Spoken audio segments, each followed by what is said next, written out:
Welcome to the Art Lady channel. Today we're going to draw a moose, and it's going to be a holiday moose with balls hanging down from its antlers, and it's going to be a male moose. Now, one option that you could do if you have a small enough foot or a small enough shoe, or if you're using really large paper, is if you put the heel of your sneaker or shoe here, you could actually trace your shoe to get this head. That's up to you. But for today in my class, we have third graders with us today. We're not going to trace our shoe. We're just going to draw this shape in here. And it's almost looking like a squash shape here. But I'm going to teach you how to do that step by step. So let's begin. We're going to start off by taking our fingers, and if we hold our page horizontal, and that's the long way at the top, and we jump down 4 fingers in the center of our top of our page, and with our pen we're going to do a horizontal line. Now with my kids, what we do is we use Sharpie pens, and we draw straight with Sharpie pen. We think about our lines first before we go ahead and place them down, and if there's a mistake, we always paint over it, color over it, or transform our mistake into another line. So we're going to start off by making this shape wider. This line is going to be as wide as 4 fingers. So extend your line over 4 fingers wide. Make it as wide as 4 fingers. Now I'm going to make the letter C. Right here is going to be the letter C. And today we're making a male moose. And a male moose has these giant, the older they are, these giant antlers coming out. And another C, this is going to be the backwards letter C. Now we're going to start forming those antlers. And for the antlers, I want to go all the way because I am using my whole paper up for this composition. So I'm going to take this all the way to the edge of the page. But before I get to the edge, I'm going to do a gentle curve upward toward the corner. Gentle curve up, go right to the corner because I'm using the entire page. And what I found out is the male, now curve round, down, and when you're making these little knobs on the antlers, make them a little bit wider than your finger. Now I'm going to come down with the letter U and then back up. The males lose their antlers in the wintertime. Isn't that interesting? And I've seen people who find them. If you find them, you can make things out of them. It's really cool. Down, now U shape up, and I'm going to make it smaller. It's going to be consecutively smaller. And bump around, and then connect to the original C shape. Now I'm going to make it the same on the other side as best I can. Now it doesn't have to be identical. Coming around, and sometimes these little knobs break off because they like to curve up to the corner because they like to rub them against the trees. Down and around. Coming over, make another knob. If you want to even put your finger, trace around. Whoops, mine didn't connect. Down, up, and connect. There was a cartoon when I was growing up as a kid called Bullwinkle. Have you ever heard of Bullwinkle? It was a cartoon. Now I'm going to make, on the top of his head, I'm going to make, and I'm going to the right side, I'm going to start forming 2 pretty large ears. And I'm going to think about a capital letter A shape. So I'm going to do a diagonal line, and then I'm going to bring it back down like the capital letter A. And then I'm going to curve and then reach the head. And then I'm going to do the same. I'm just going to drop this line down with a curve. It's pretty large ears. Do the same on the other side. The capital letter A, and then slightly curve it to the head. It's almost like a leaf shape.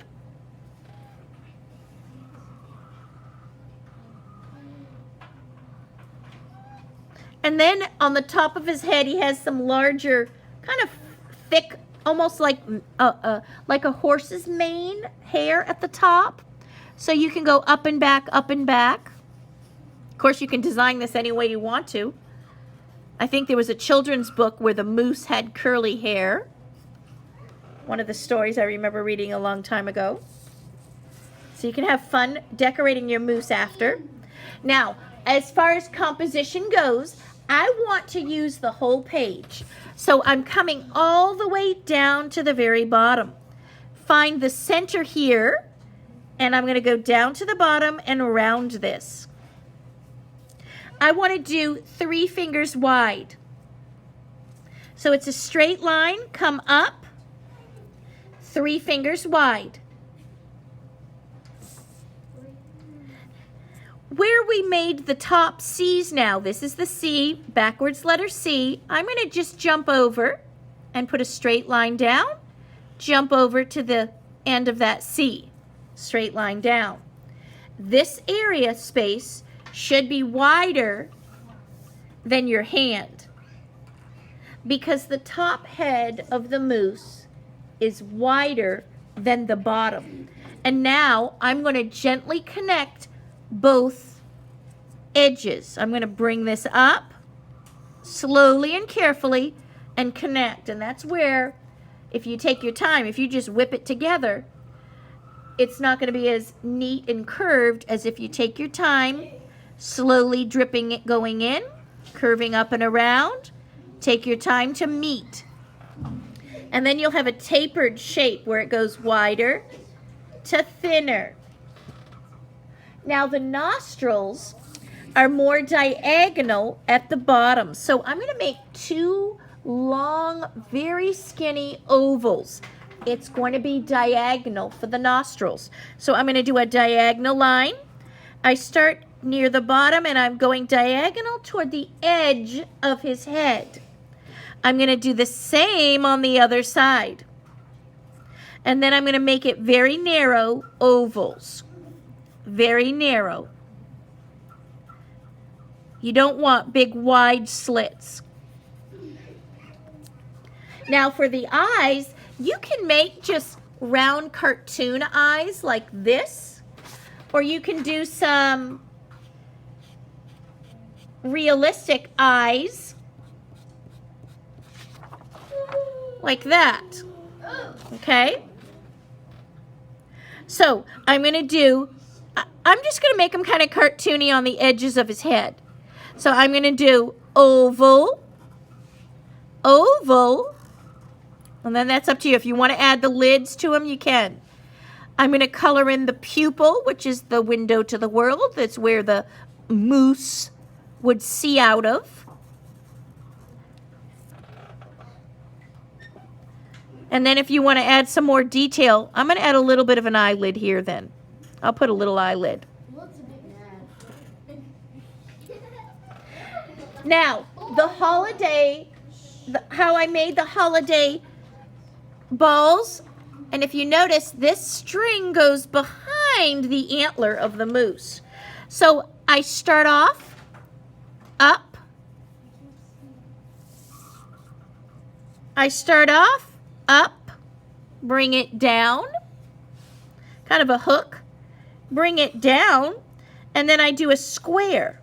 That's the top of the Christmas ball. Put some lines inside.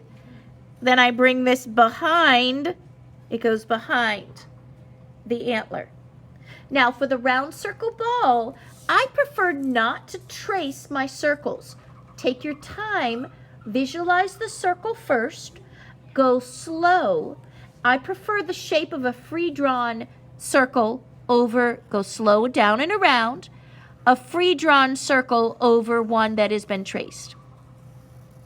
Draw around slow. If you take your time, you'll get almost a perfect circle. If it is not perfect, do not worry. It does not have to be perfect. But I want the next balls and decorations to vary. So vary the shape. I'm going up higher now, making my squares. Then my string comes up. I give it a little curve. It goes behind. And then I'm going to overlap this ball. drawing the circle. Let me move this over so you can see better. This one is going to overlap.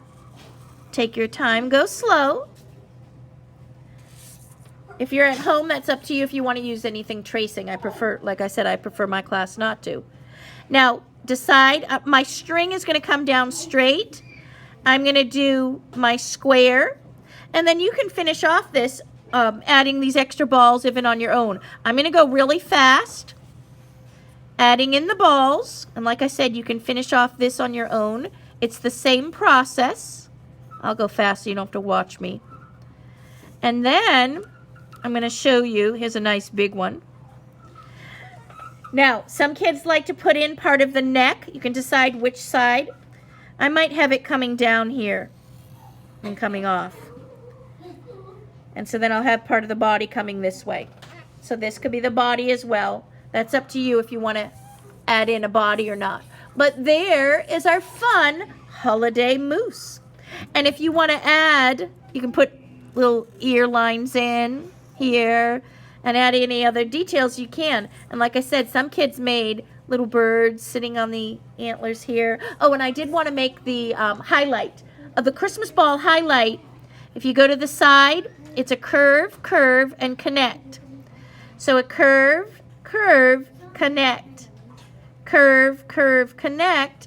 And if you're going to do a highlight, it's the same space on each ball. Because if the light source comes this way, the light's hitting every ball pretty much the same as the light source. And I hope you have fun at home making your holiday moose. Now, I'm going to show you, because I have kids here with me live, I'm going to show you some of the kids' examples.